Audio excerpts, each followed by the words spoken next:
देखिए, पाकिस्तान का नाम भी लेना आज के डेट में लगता है कि कलंक है अपने ऊपर। पाकिस्तान बार बार गुनाह कर रहा है। इंडिया क्या है कि शांत देश है, कभी भी किसी से चाहता नहीं है कि भाई हम किसी देश पर हमला कर पाएंगे। मोदी जी के चेहरे पर आप चुनाव लड़ेंगे? निश्चित हमारे देश का नेता है, देश के प्रधानमंत्री है और बिहार के मुख्यमंत्री नीतीश कुमार के चेहरा पर इस बार चुनाव लड़ा जाएगा। सर, आप किस मुद्दा पर लड़ेंगे चुनाव, इसको बारे में थोड़ा बताइए। देखिए, हमारा विशेष अपना कोई मुद्दा नहीं है। हमारे तो देश के इतना प्रधानमंत्री यशस्वी नरेंद्र मोदी जो कर दिए हैं कि उनका ही विजन हम लोग को बताते बताते थक जाएंगे तो भी जनता को नहीं। जय हिंद। एक बार फिर से आप सभी का स्वागत है हमारे चैनल में। बता दें कि विधानसभा चुनाव जो है काफ़ी नज़दीक है और इसको लेकर पूरे बिहार में इन दिनों विधानसभा चुनाव की काफ़ी तैयारियां चल रही है, काफ़ी चर्चा हो रही है। सभी प्रत्याशी जो है मैदान में उतर रहे हैं और टिकट लेने के लिए अपनी अपनी दावेदारी पेश कर रहे हैं। सिवान ज़िले के दरौली विधानसभा क्षेत्र में हमारी टीम पहुंची हुई है और बता दें कि भाजपा नेता काफ़ी सक्रिय नेता है और साथ ही साथ दरौली विधानसभा प्रत्याशी भी है। मनोज राम हमारे साथ जुड़े, उनसे बातें करेंगे बहुत सारे मुद्दों पे।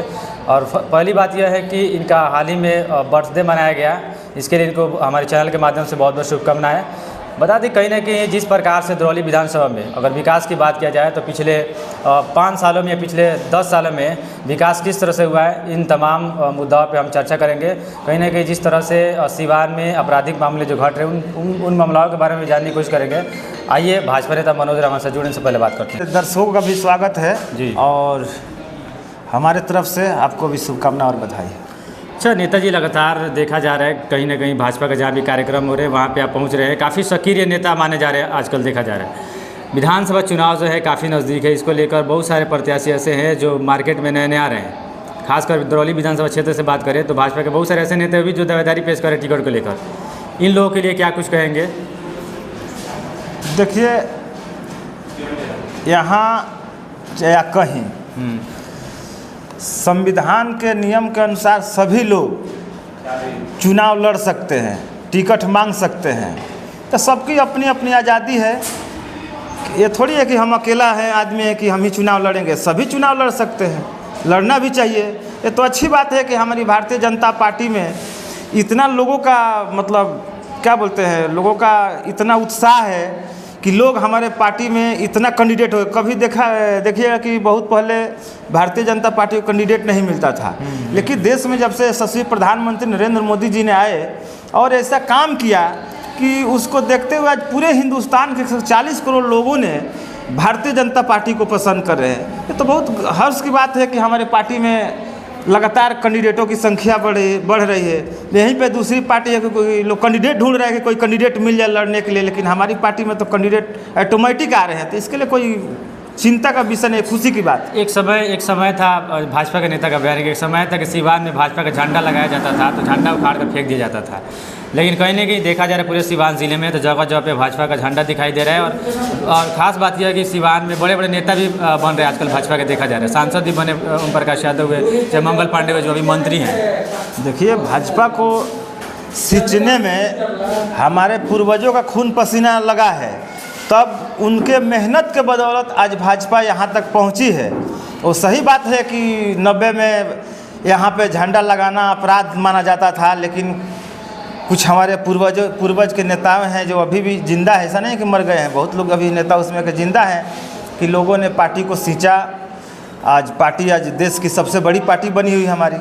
अच्छा, आप जगह जगह पे जाते हैं, घूमने जाते हैं, कैंपेन करने जाते हैं और जगह जगह पे आपकी पार्टी की कार्यकर्ता सम्मेलन भी होता है। दरौली विधानसभा की अगर बात करेंगे तो पिछले 1 दशक से अगर देखा जाए तो सर विकास की क्या स्थिति रही है, किस तरह विकास हुआ है या नहीं हुआ है, आपराधिक मामले किस तरह घटे या बढ़े, इसको लेकर आपकी नज़रिया क्या रहता है? देखिए, कहने का मतलब विकास तो देश में हो रहा है, देश का विकास नरेंद्र मोदी जी कर रहे हैं, बिहार का विकास हमारे मुखिया नीतीश कुमार जी कर रहे हैं, तो विकास में कहीं किंतु परंतु नहीं है कि विकास नहीं हो रहा है।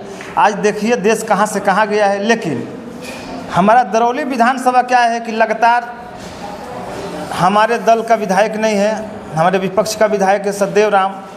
तो कहने का मतलब डबल इंजन की सरकार है, तो सरकार में तो हमारी हिस्सेदारी नहीं है यहाँ का विधायक का। तो विकास जो यहाँ होना चाहिए उस गति से यहाँ पे विकास नहीं हो रहा है। क्योंकि विकास करने के लिए वो तत्पर आदमी नहीं है। वो आदमी क्या है, राशन के नाम पे लड़वाना मरवाना, यही उसका पेशा है। तो विकास कहाँ से होगा। और रही बात आपराधिक घटना का, तो जो भी अभी आपराधिक घटना घट रहा है, देखिए पहले के जैसा घटना नहीं घट रहा है। यह समझिए कि एक ज़मीनी विवाद के तौर पर भी, ज़मीनी विवाद काफ़ी चल रहा है, चर्चा में है। ज़मीनी विवाद की वजह से थोड़ा बहुत जो घटनाएं हो रही है, ज़मीनी विवाद की घटनाएं हो रही है। ये नहीं कि पहले के जैसा दुश्मनी साधा जाता था, वैसा दुश्मनी नहीं हो रहा है। अच्छा, भाजपा नेता मनोज राम क्या मुद्दा रहेगा चुनाव को लेकर? आप किस मुद्दा पर लड़ेंगे चुनाव, इसको बारे में थोड़ा बताइए। देखिए, हमारा विशेष अपना कोई मुद्दा नहीं है। हमारे तो देश के इतना प्रधानमंत्री यशस्वी नरेंद्र मोदी जो कर दिए हैं कि उनका ही विजन हम लोग को बताते बताते थक जाएंगे, तो भी जनता को नहीं बता पाएंगे। मोदी जी के चेहरे पर आप चुनाव लड़ेंगे? निश्चित हमारे देश का नेता है, देश के प्रधानमंत्री है, और बिहार के मुख्यमंत्री नीतीश कुमार के चेहरा पे इस बार चुनाव लड़ा जाएगा।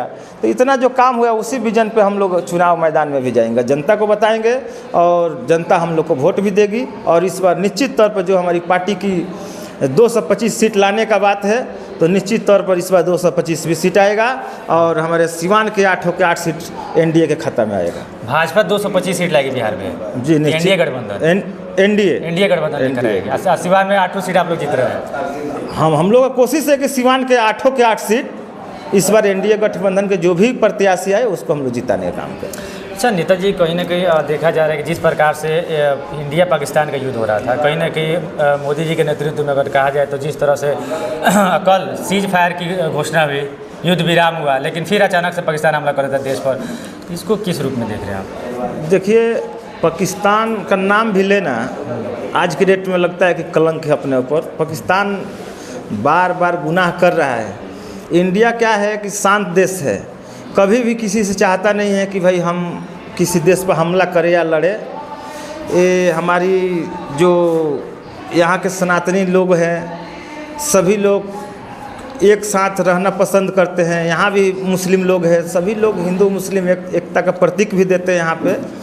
और रहा बात वहाँ युद्ध का, तो युद्ध बार बार पाकिस्तान अपना रवैया हरकतें अपना रहा है, लेकिन वो पहले जैसा नहीं है। यहाँ क्या है कि ये सरकार एक सुरक्षित हाथ में है।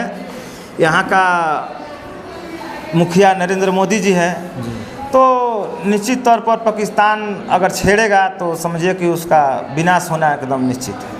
अच्छा, विधानसभा चुनाव की अगर बात करें भाजपा तो नेताजी क्या माना जाए कि इस बार दरौली विधानसभा क्षेत्र से मनोज राम को टिकट कंफर्म है कि मिल जाएगा? देखिए, हम पार्टी के एक सच्चे सिपाही हैं, लगातार 20 वर्ष से काम कर रहे हैं यहाँ पे। तो निश्चित तौर पर हम अपना पूरा समय पार्टी के लिए दिया हुआ हूँ, तो मिलना चाहिए हमको टिकट। अगर टिकट नहीं मिलता है तो मनोज राम क्या करेंगे? देखिए, मनोज राम कुछ थोड़ी करते हैं। मनोज राम के चाहने वाले लोग हैं, उस टाइम जो भी फैसला होगा उस टाइम पर किया जाएगा। मतलब अगर भाजपा अगर आपको टिकट नहीं देती है दरौली विधानसभा क्षेत्र से, तो निर्दलीय चुनाव लड़ेंगे या किसी दूसरे पार्टी में जाएंगे या उनका समर्थन करेंगे आप? देखिए, हम क्या बोल रहे हैं आपको, हम अपना बदौलत कुछ नहीं करेंगे। हम भी जनता 20 साल से हम भी तो घास थोड़ी काटे हैं, हम भी जनता के बीच में घूमे हैं। जनता जो फैसला लेगी कि भाई आपको लड़ना है तो लड़ेंगे, या नहीं फैसला ले तो नहीं लड़ेंगे।